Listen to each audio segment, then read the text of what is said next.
Today's show is brought to you by Hightower Brewing Company.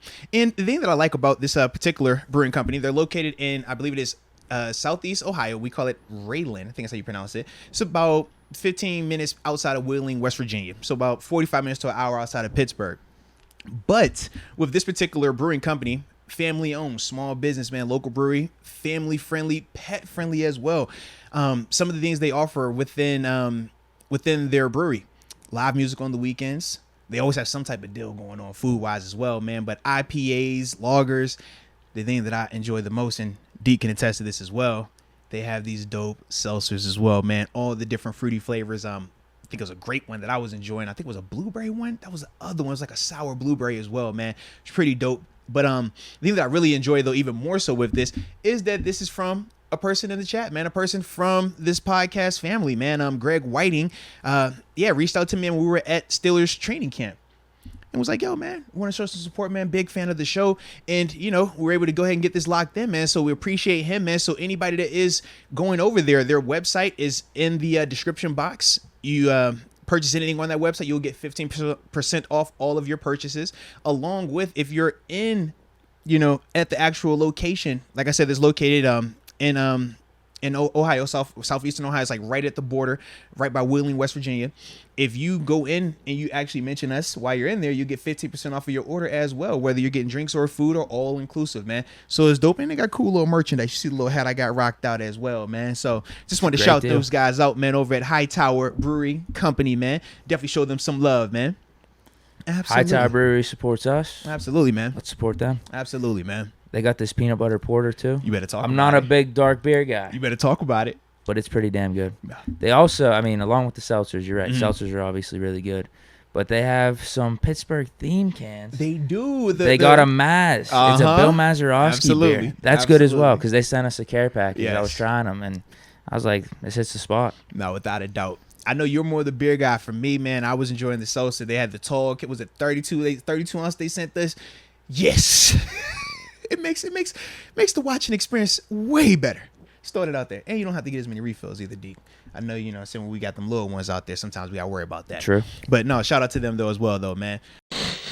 Since Mason is the clear number 3 guy in this situation, what you doing with him? You keeping him? Yeah, unless you're getting a 4th round pick. Okay. 4th round, that's like the limit for you? I think so. If it's 5th rounder, I'd almost rather just keep Mason on the team. You could talk about the injury concerns of like, hey, we don't want to flash back to 2019. That's one reason. But also the other reason, I just think he'd be a good asset to have in the quarterback room. Okay.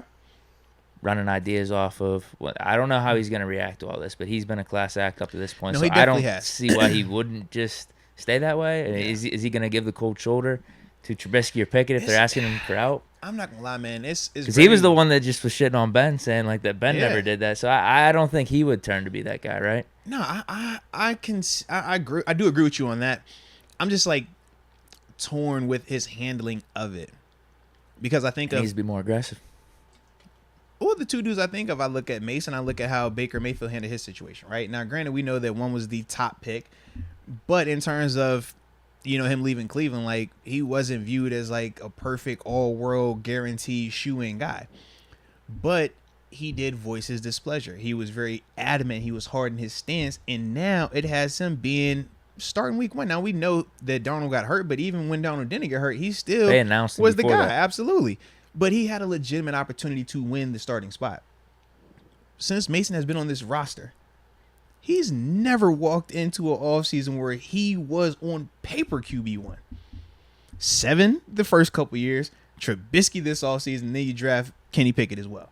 So it's like, I love him as a teammate, but the selfish professional part is like, now you're in a position where you might sit all year and not take a rep, and a year from now, we're like, okay, is the team really going to try to invest in you? Is the team really going to try to believe in you?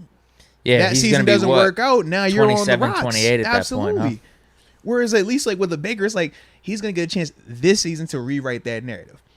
For Mason, it's like, man, you sit this whole year and then next year you have a bad camp, you could be done. Like, you could be Landry Jones.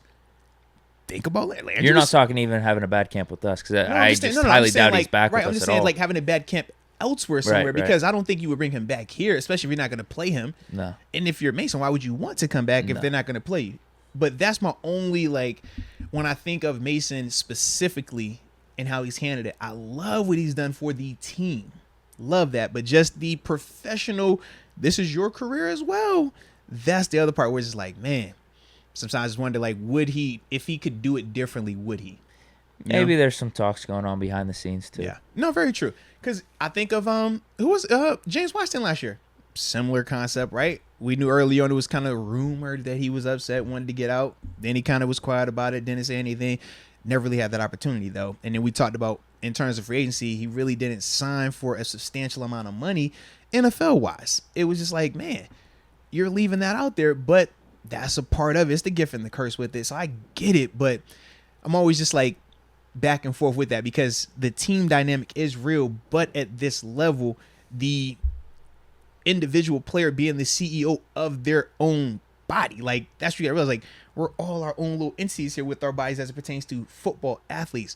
So it's like, man, you gotta think about that as well. And I just wonder for Mason, if he could redo it, would he do it the same or not? Well, and I wouldn't even blame him if he came out formally or went through his agent or something and requested a trade. I don't think anyone would blame him. Because he's like, done everything you're supposed to do. Yeah, this is like a breaking point season in his career. Because like I said, next offseason, what is he going to be, 27, 28? You're how many years removed from when you got drafted? Mm-hmm. So that whole, like, you're the shiny new car is kind of wearing off. And the only time we've really seen you in extended time was 2019, and that wasn't that pretty. Absolutely. Now, you do have some games since then where it's like, all right, Browns game, the Jets game, there was some good stuff there. Lions game, I think there was more left to be desired. Yeah. But really, if you just stay on the Steelers, you're not going to get any reps, as you said, so there's not going to be any new tape. And regardless of if Mitch stinks it up, do you really think they're going to put Mason in over it's Kenny? Mason and Kenny. No. And if you're putting Kenny in, you're not looking back. Absolutely.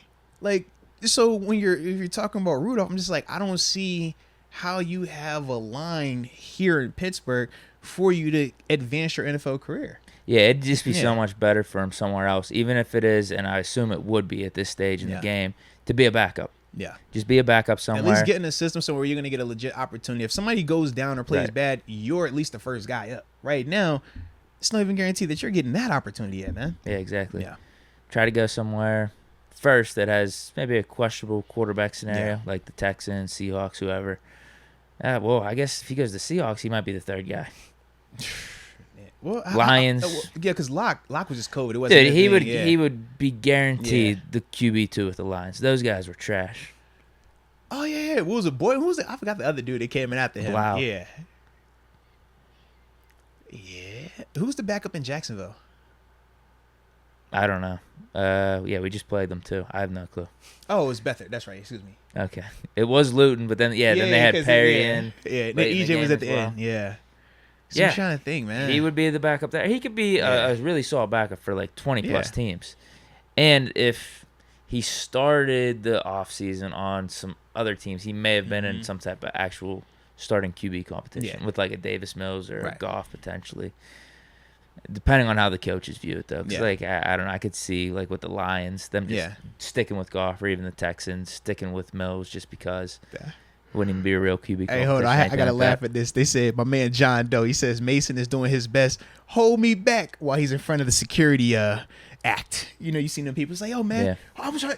It's like, yo, at the end of the day, he says that he's going to be a career backup anywhere he goes. Anything, that's the sentiment with them. It's like, dang, man. But I do like that imagery of just like, come on, Mason. Mason, you really want... Oh, Deke, hold me back, Deke. Deke, I want my release. Deke, hold me back. Deke, hold me back. Boy, you better not release me now. Like, I get it, man. I get it. He secretly doesn't want to be released. Boy, if you release me, you watch what I do. Hey, Deke, hold me, Deke. You better watch me. Watch me. Nah, I'm with it, man. Yeah, I wish him luck in whatever he decides to do. Yeah, man. We shall see. Because we've obviously moved on. It's Trubisky and Pickett. It is very clear. Yesterday was very evident. If really there was any debate. Yeah, it was sad. Yeah, it was sad. It was you almost feel bad for Mason. You felt bad? In a way, just because I know there's probably people basking at him getting like. I would agree, yeah. And it's 7 minutes left. It's just absolutely garbage time. Last preseason game.